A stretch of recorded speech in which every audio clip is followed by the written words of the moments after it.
Breathing is a really, truly important aspect of meditation.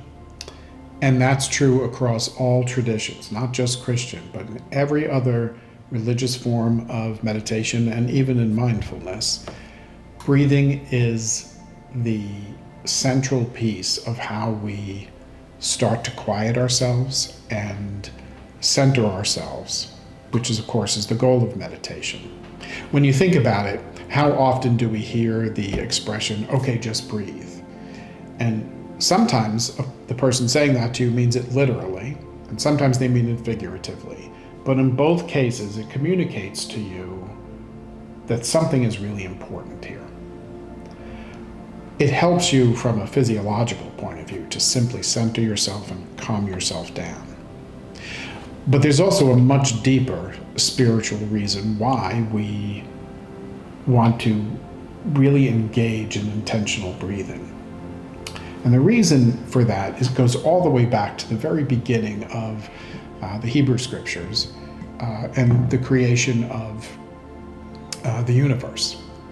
So there is a word in Hebrew, ruach.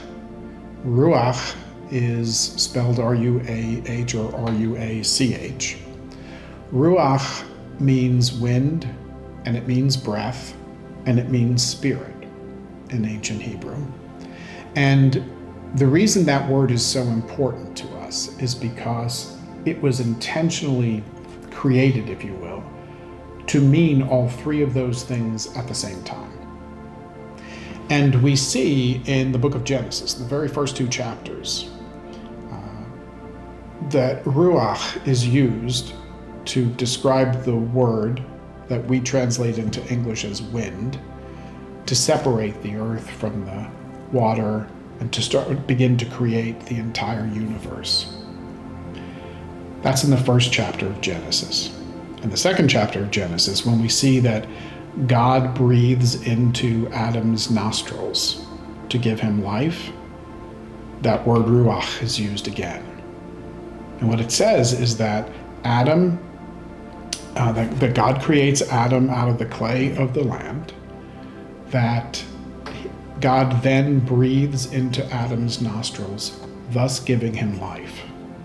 It's not when Adam's heart starts. It's not when the brain waves start going. It's when God gives humanity breath.